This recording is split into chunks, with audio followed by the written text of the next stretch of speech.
श्रीनगर को एक्चुअल में एक बहुत बड़ा शहर या और भी जो उसकी डिस्ट्रिक्ट्स हैं आने वाले टाइम में देख सकते हैं कि ग्रो करेंगी बहुत ज़्यादा? सबसे बड़ा फैक्टर होगा टूरिज्म वहाँ पर बहुत बढ़ेगा। जितनी ब्यूटी और जिस तरह का आप वहाँ पर क्वालिटी टाइम, आपको वेकेशन टाइम, और हर बंदा वो समझता, चाहे वो साउथ में रह रहा है चाहे वो ईस्ट में रह रहा है, तो वी अंडरस्टैंड कि कश्मीर जैसी ब्यूटी अगर एक्सपीरियंस करें तो स्विट्ज़रलैंड जाना पड़ेगा। उससे बेटर है कि आप अपने देश में यहीं पैसा स्पेंड करो, इनकी तरक्की करवाओ। सो और एट द सेम टाइम आपको वैसा क्वालिटी एक्सपीरियंस मिल रहा है। बिफोर आर्टिकल 370 की पैसा बहुत लगता था, उस हिसाब से डेवलपमेंट तब भी नहीं हो पाई थी because it was a closed economy. कि कोई भी कंट्री अगर पीछे है तो वो जो हम क्लासेस के लिए लड़ रहे हैं, जो रिलीजन फाइट्स हमारी चल रही है, जो हमारे बिलीफ सिस्टम को लेके हम बड़े रिजिड हैं, उस वजह से वो कंट्रीज, बहुत सारे नाम है हमारे आगे, we should not name any good country, but उसमें बहुत सारी ऐसे ब्यूटीफुल रीजन्स हैं जो नेचर और हर तरफ से बहुत अमीर थे, but because of this attitude वो बढ़ नहीं पाए। तो वो हमारी कंट्री का पार्ट होके भी, इतना सुंदर एरिया होके भी वो पीछे रह गए डेवलपमेंट में। उनको, उनके बच्चों को वैसा इंफ्रास्ट्रक्चर, उनकी फैमिलीज को वैसी बिजनेस अपॉर्चुनिटीज नहीं मिली। मतलब we really pray to God कि ऐसा सिचुएशन किसी के साथ, किसी परिवार, किसी कम्युनिटी के साथ नहीं आनी चाहिए। आर्टिकल 370 जब हटाया गया तब रियल एस्टेट मार्केट कैसे काम करती थी? किस सेगमेंट में लगता है कि एज इन्वेस्टर अगर मैं यहाँ बैठा हूँ, I want to get good returns, क्या मेरी अप्रोच क्या होनी चाहिए when it comes to Kashmir valley?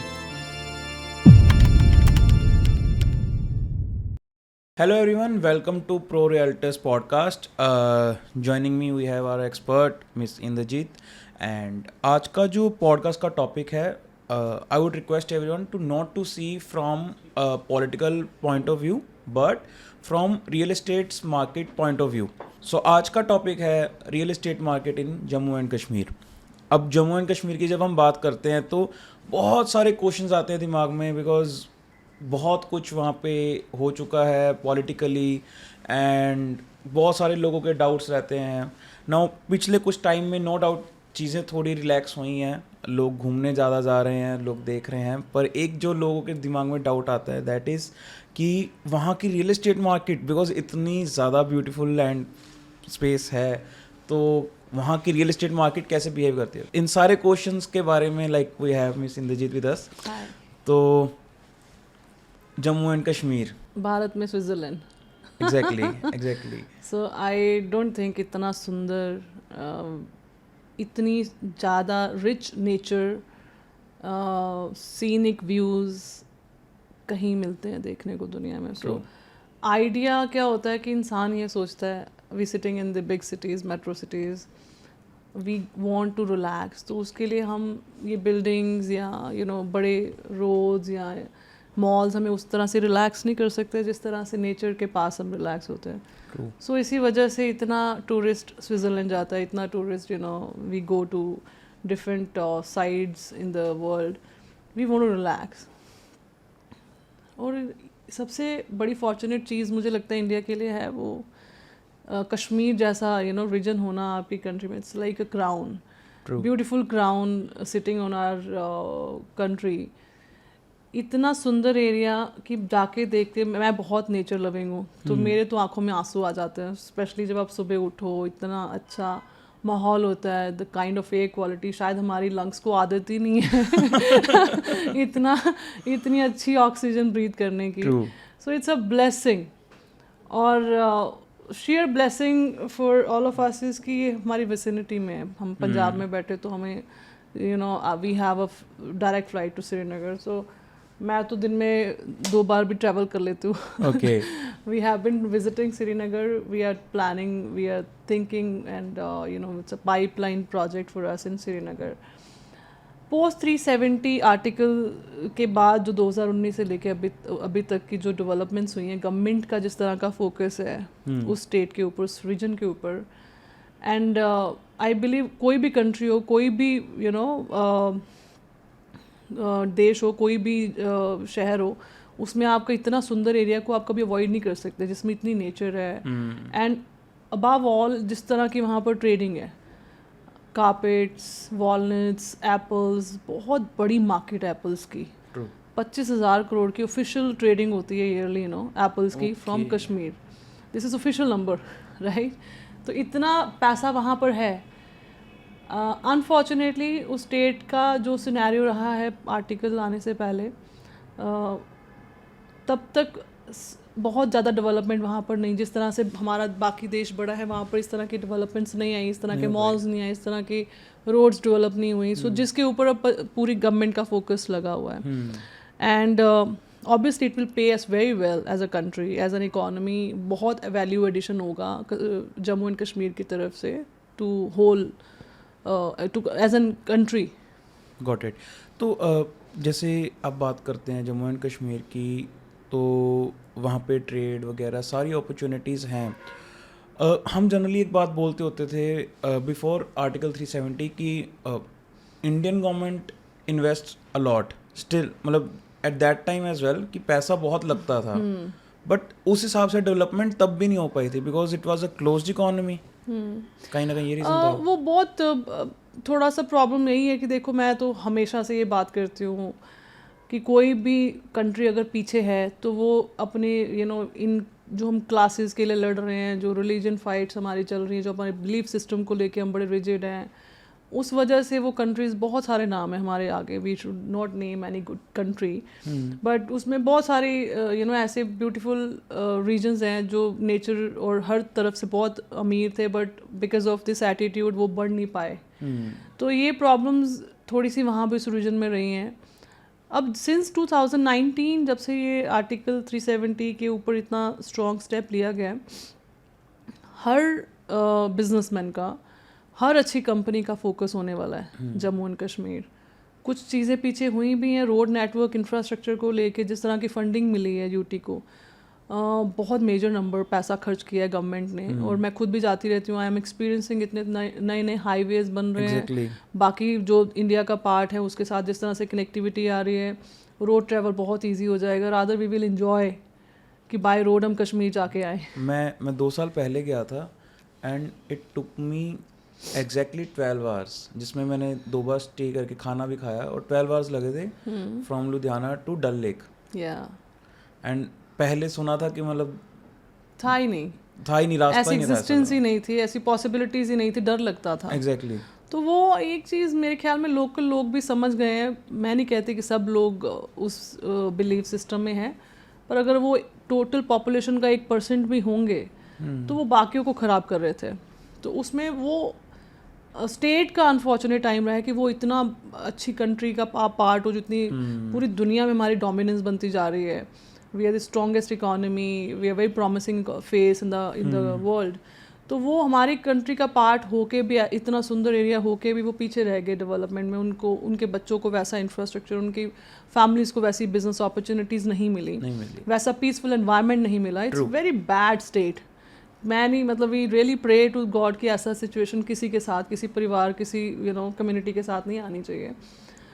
अब जो बच्चे हैं आगे, the next generation in Jammu and Kashmir, जैसे मैं जाती हूँ, हम लोग मिलते हैं, बात करते हैं, टैक्सी ड्राइवर से, होटल में स्टाफ होता है उनसे बात करते हैं, लोकल लोगों से मिलते हैं, तो उनका कोई इंटरेस्ट नहीं है. They want to see the good side of life, right? They want to live in a peaceful environment. वो प्रोस्पेरिटी चाहते हैं, पीस चाहते हैं, बढ़ना चाहते हैं, एक्सपोजर चाहते हैं. एंड बहुत अच्छी बात यह है कि बहुत तहजीब है लोगों में वहाँ पर. वो वैसा जैसा फेस दिखाया जाता है वैसा कुछ नहीं है. Exactly. And it's very peaceful. जाते हैं हम लोग, जाते हैं पीसफुली घूमते हैं, कोई इतना डर वाली बात नहीं है. गवर्नमेंट ने बड़ा अच्छा काम किया, मिलिट्री ने बड़ा अच्छा रोल प्ले करा उसमें. अब उन लोगों को हम भी जाते तो मैं हमेशा बात करती हूँ कि देखो, इतना बड़ा देश है अमेरिका. अमेरिका जैसी कंट्री भी चाहती है कि बाहर से पैसा आए. EB2, EB5 प्रोग्राम्स जो आए वो इसलिए आए कि आपको हम यहाँ रहने की इजाज़त दे देंगे, आपको परमिशन दे देंगे, आपको सिटीजनशिप दे देंगे, आप इतना फंड्स लेके आइए. तो आप जम्मू एंड कश्मीर, अगर दिल्ली वाला बंदा भी आपके पास, हम जैसे हम मोहाली में बैठे हैं, तो हम कितना प्राउडली बोलते हैं कि दिल्ली वाले लोग भी आके यहाँ इन्वेस्ट कर रहे हैं. तो इकोनॉमी यहाँ, लोकल स्टेट की इकोनॉमी कैसे बढ़ रही है, आपका रेवेन्यू जनरेट हो रहा है. तो जा तो अब अपने घरों में ही रहा है पैसा. एग्जैक्टली. तो वो सेम चीज़ कश्मीर में होने वाली है. अब हर तरह का होटल ब्रांड, हर तरह का रिटेल ब्रांड. आज भी अगर आप जाते हो तो वहाँ पर बहुत बड़े मॉल्स नहीं है. इंस्पाइट ऑफ कि बड़ी रिच स्टेट है, पैसा है लोगों के पास, टेस्ट है, विल है पैसा खर्च करने की, पर ऑप्शंस ही नहीं है. तो मैं कहती हूँ कि ब्रांड्स को बहुत, हर बिज़नेस को बहुत अपॉर्चुनिटी है वहाँ पर. अगर आप कोई भी किसी भी तरीके का बिज़नेस ब्रांड हो तो आपके लिए बड़ी अपॉर्चुनिटी है. हर इंडस्ट्री के लिए अपॉर्चुनिटी है, तो वो आगे होने वाला है। तो the kind of situation they are in right now, इसमें उनके पास अपॉर्चुनिटी वैसी है जैसे हम बात कर रहे थे कि इस टाइम पे मोहाली में जैसे हम बात करते हैं नया शहर बना है, तो यहाँ तो सुई से लेके जहाज तक का सब बिजनेसेस, तो सेम मेरे को लगता है कि वहाँ पे बहुत अपॉर्चुनिटी है। एंड स्पेशली जैसे वहाँ की जो पॉपुलेशन डेंसिटी भी कंपैरेटिवली कम है, तो दैट मीन्स कि अब वहाँ पे श्रीनगर को एक्चुअल में एक बहुत बड़ा शहर या और भी जो उसकी डिस्ट्रिक्ट्स हैं उनको हम बहुत आने वाले टाइम में देख सकते हैं कि ग्रो करेंगी बहुत ज़्यादा। सबसे बड़ा फैक्टर होगा टूरिज्म वहाँ पर बहुत बढ़ेगा। जितनी ब्यूटी और जिस तरह का आप वहाँ पर क्वालिटी टाइम, आपको वेकेशन टाइम, और हर बंदा वो समझता, चाहे वो साउथ में रह रहा है चाहे वो ईस्ट में रह रहे हैं, तो वी अंडरस्टैंड कि कश्मीर जैसी ब्यूटी अगर एक्सपीरियंस करें तो स्विट्ज़रलैंड जाना पड़ेगा। True. उससे बेटर है कि आप अपने देश में यहीं पैसा स्पेंड करो, इनको बढ़ाओ, यू नो, इनकी तरक्की करवाओ। सो और एट द सेम टाइम आपको वैसा क्वालिटी एक्सपीरियंस मिल रहा है। एग्जैक्टली। अब हम थोड़ा सा अगर रियल एस्टेट की बात करें तो बिफोर आर्टिकल 370 जब हटाया गया तब रियल एस्टेट मार्केट कैसे काम करती थी? तब मेरे हिसाब से जिस तरह से हमने लोगों से बात करी, हमने जाके देखा है, आर्टिकल से पहले 2019 से पहले वहाँ पर बहुत डेवलपमेंट, बहुत क्या डेवलपमेंट है ही नहीं। लोग, अगर आप घरों का इंफ्रास्ट्रक्चर फसाड्स भी देखते हैं तो बहुत सिंपल, यू नो, जबकि वो बहुत अच्छी चीज़ है, वो ब्यूटी है उस जगह की। पर जिस तरह का मॉडर्न इंफ्रास्ट्रक्चर है वहाँ पर अभी तक वैसी चीज़ें पहुँची नहीं हैं, जो कि अब होएंगी। होटल्स जाएंगे, इंडस्ट्री बढ़ेगी, हॉस्पिटल, स्कूल्स, इंस्टीट्यूशंस, हर एक बिजनेस जाएगा और वो हर एक चीज़ रियल एस्टेट में बढ़ने वाली है।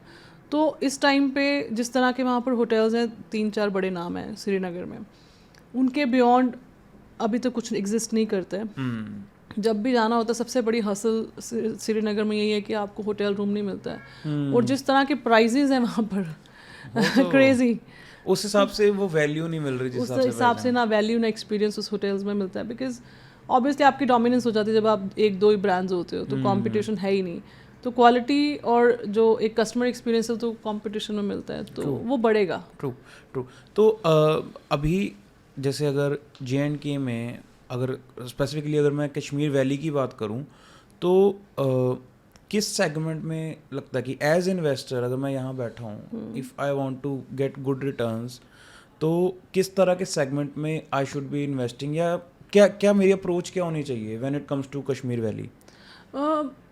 जैसे हिमाचल में हुआ है, वेकेशन होम्स बहुत बिके हैं, तो वैसी same state same situation Kashmir में बनेगी। ओके। वहाँ पर भी सेकंड होम लोग प्लान करेंगे। जैसे जितनी विसिनिटी स्टेट्स हैं, जैसे पंजाब है, हिमाचल है, हरियाणा है, दिल्ली है, सो इनके लिए बड़ा एक अच्छा वेकेशन होम बनता है। For all good HNIs they will invest, they would want कि एक अच्छी लोकेशन पे उनके पास घर हो जहाँ पर वो जाके रिलैक्स कर सकते हैं ऑन अ वीकेंड और समथिंग लाइक दैट। वो एक बड़ी अपॉर्चुनिटी है। दूसरा है होटल्स, और तीसरा सबसे बड़ा मुझे जो लगता है इस टाइम पे इंफ्रास्ट्रक्चर का जो मेजर एक पार्ट मिसिंग है, दैट इज़ द एजुकेशन, जिसके लिए बच्चों को बाहर आना पड़ता है उन हायर एजुकेशन के लिए, बेटर एजुकेशन के लिए। तो वहाँ जितनी इंस्टीट्यूशंस जाएंगी, सो वो रियल एस्टेट, इस टाइप के रियल एस्टेट बहुत आएंगे। Got it. So in totality आप कह सकते हो कि हर तरह की ही रियल एस्टेट का बहुत ज़्यादा स्कोप है। इट्स जैसे कि दरवाजे खुल गए हैं, या इट्स लाइक कि दरवाज़ा खुला है और आपके सामने पूरा खजाना पड़ा है, अब आपने कैसे लूटना है उसको। Sorry for the word, might be the wrong words I am choosing, but yes, Jammu and Kashmir में खजाना है, अपॉर्चुनिटी है, जिस तरह के सोर्सेज हैं, रिसोर्सेज, जिस तरह की नेचर प्रेजेंस है वहाँ पर, तो हर एक बिजनेसमैन वहाँ, चाहे आप कपड़े का काम करते हो, चाहे आपकी कस्टमर सर्विस इंडस्ट्री है, तो आपके लिए अपॉर्चुनिटी है वहाँ पर, और हर बंदा देख रहा है उसको बड़ी क्लोजली। एग्जैक्टली।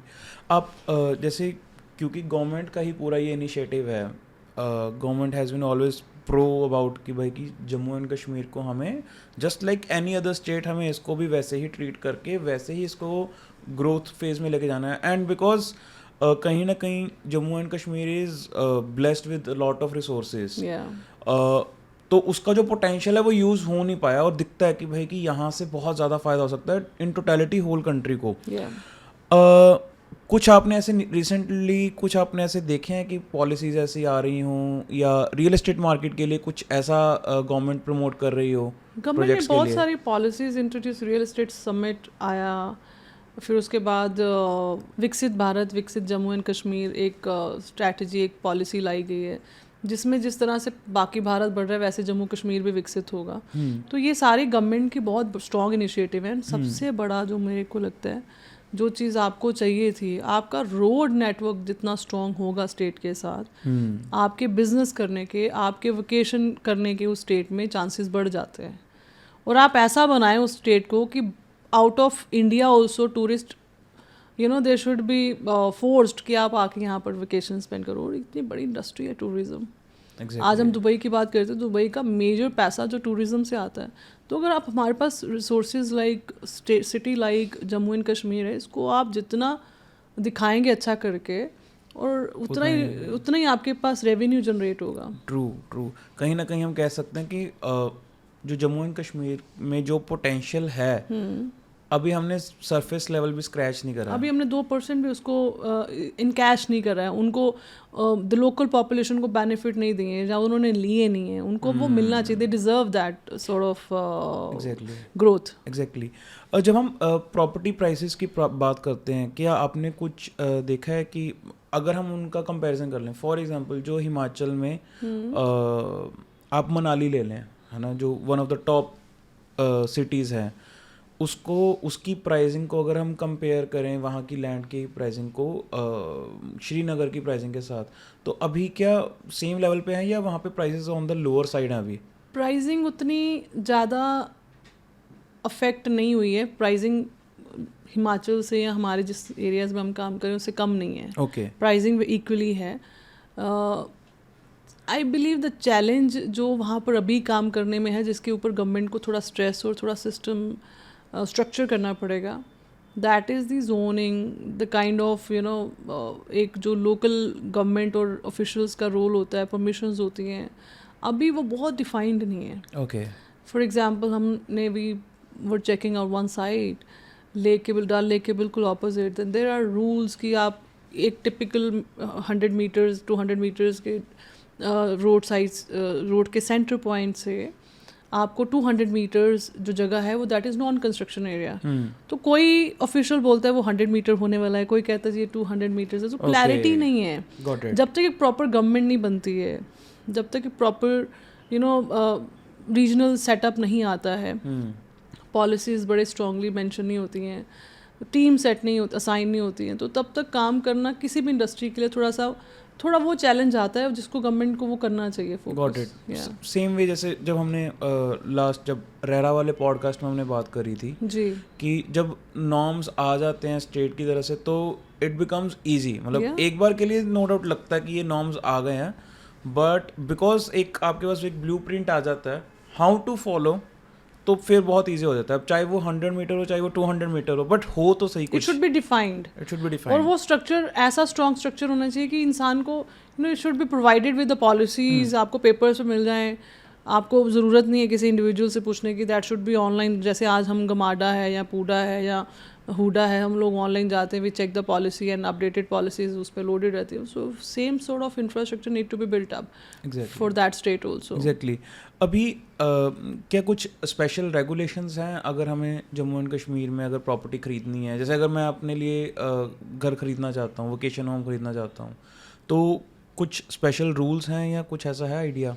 सो फार अभी ऐसा कुछ सिस्टम नहीं है कि अब आउटसाइडर्स इन्वेस्ट नहीं कर सकते।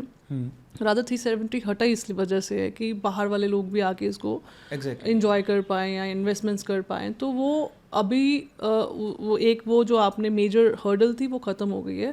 दूसरा मैं आपको बता रही हूँ कि अभी पॉलिसीज़ जिस तरह से वो रिफाइन करके सेट करके एक सेट स्ट्रक्चर बन जाएगा, उसके बाद काम करना काफ़ी आसान हो जाएगा। ये अभी चैलेंज है। Got it. क्योंकि अभी पॉलिसी समझ नहीं आती। जब आप जाते हो तो आपको उस तरह से सारी चीज़ें प्रोवाइड नहीं की जाती हैं कि फॉर एग्जांपल आपने रेजिडेंशियल प्रोजेक्ट करना है या इंस्टीट्यूशनल साइट कोई लेनी है, तो उसको अभी गाइड नहीं किया जाता है प्रॉपर।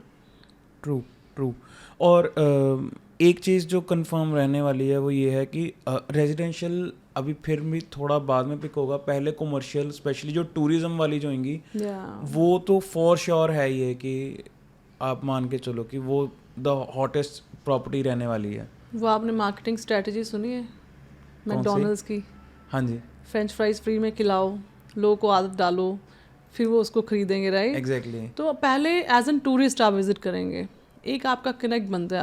अभी भी बहुत सारे लोग, आई बिलीव 70% पॉपुलेशन को पता ही नहीं है कि जम्मू कश्मीर अब इतना पीसफुल है।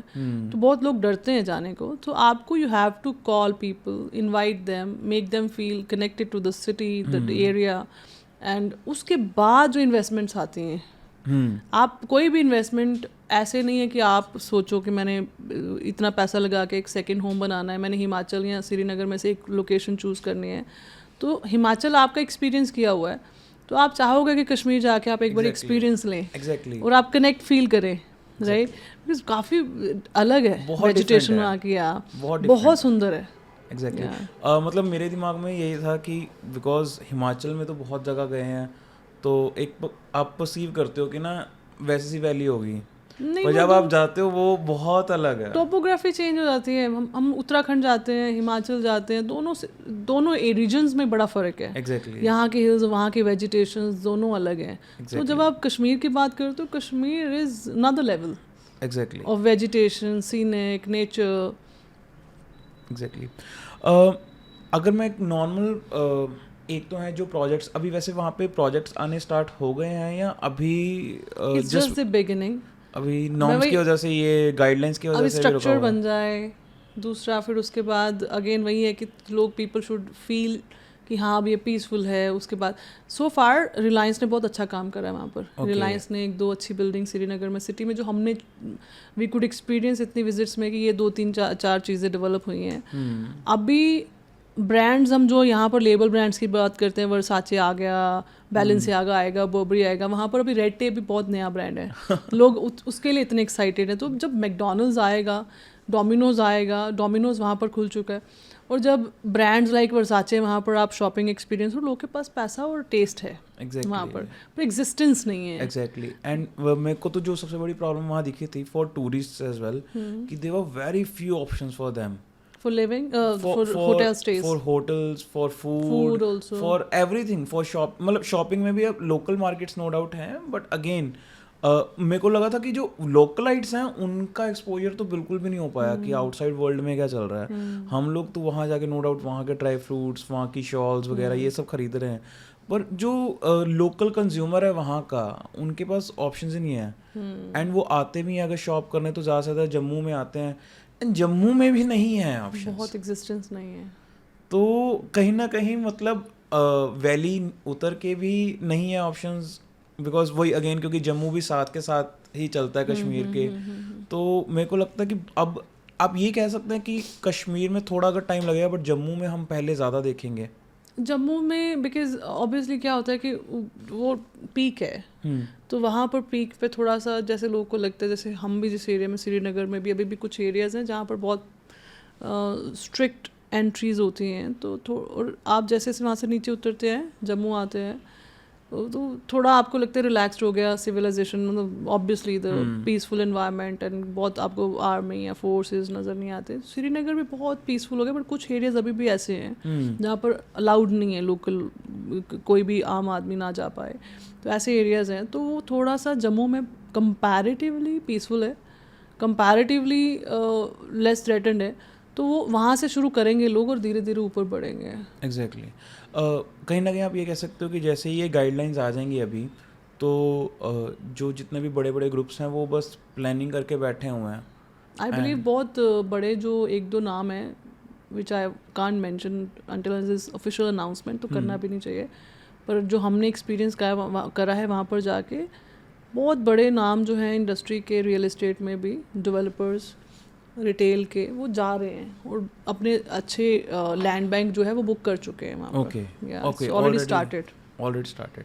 सो हम कह सकते हैं कि नेक्स्ट 4-5 इयर्स में वी विल सी, अगर पीस प्रिवेल करता है, provided no it will be now the kind of vibe you feel from the next generation which is right now is taking this power in hand, उनका interest नहीं है to stay on a different direction या opposite direction में नहीं है. And country like India and comparatively any other country you think of कि आप choose करना चाहोगे तो आप इंडिया चूज़ करोगे. एजुकेशन लेवल, लोग बच्चे बाहर से पढ़ के आ रहे हैं, वो सेम मैसेज वहाँ पर जा रहा है कि दुनिया में ऐसे ऐसे एनवायरनमेंट में लोग रह रहे हैं और हम कैसे एनवायरनमेंट में रह रहे हैं. बड़ी अनफॉर्चुनेट स्टेट है उनके लिए भी. True true. So they would want कि इसको हम ख़त्म करें. ट्रू. अगर आपको एक टाइमलाइन देनी हो for a person like me who is very excited कि भाई कि नहीं मुझे तो बनाना ही है वेकेशन होम जल्दी से जल्दी, तो what would be the timeline from your side कि यार इतना भी वेट कर लो, देन आई बिलीव कि वो टाइम आ जाएगा कि जब यू शुड स्टार्ट इन्वेस्टिंग या यू शुड इन्वेस्ट देयर. तो वो आपको क्या, हाँ कश्मीर में, तो क्या आपको क्या लगता है approximate? I believe it is already started and इसको 100% वो क्या कहते हैं, एक वायरस होता है जैसे, एक मैसेज जो है वो जाने में एक पूरे कंट्री में या वर्ल्ड में एक मैसेज जब स्ट्रॉन्ग जाएगा, उसमें 2-3-4 साल में आप you will see things will be getting you know there also. You will see at par जा रहे, जैसे हम चंडीगढ़ में एक्सपीरियंस करते, सेम डेवलपमेंट वहाँ एक्सपीरियंस कर रहे हैं. सो within 5 years I believe there will be very strong stage set for investors like you and me to go work, invest, live. Got it. Yeah. Just like how we see in other states. Yeah. Got it. Really nice knowing all these things and I really hope कि हम जब कुछ बड़े projects आएँ तो इसके ऊपर दोबारा पॉडकास्ट करें कि क्या उनका रहा. And we will also try कि हम इस पॉडकास्ट में उनको भी लेके आएँ जो वहाँ पे कुछ बिल्ड भी कर रहे हैं. It would be very interesting to know कि ऑन ग्राउंड क्या चल रहा है. एंड आपका भी, आप you are also planning something on, तो would be very very interested in knowing कि क्या चल रहा है वहाँ पे. हम लोग सब बहुत एक्साइटेड हैं to work there. we should be like it's like मतलब वो जगह ही ऐसी है, it's magical place. Yeah, truly. Exactly. So thank you so much for answering all these things and really looking forward to कि कुछ बढ़िया हो J&K में. You are welcome. Okay. And thank you so much guys for joining this podcast. I really hope कि आपके जो questions थे related to Jammu and Kashmir real estate market वो आपके हमने आंसर करे होंगे. And to make sure कि हम ऐसे से ही और पॉडकास्ट लेके आते रहें रियल एस्टेट मार्केट पे, तो please make sure you subscribe this channel and share this video with the ones who you think would be interested in knowing how J&K's real estate market works. Thank you so much.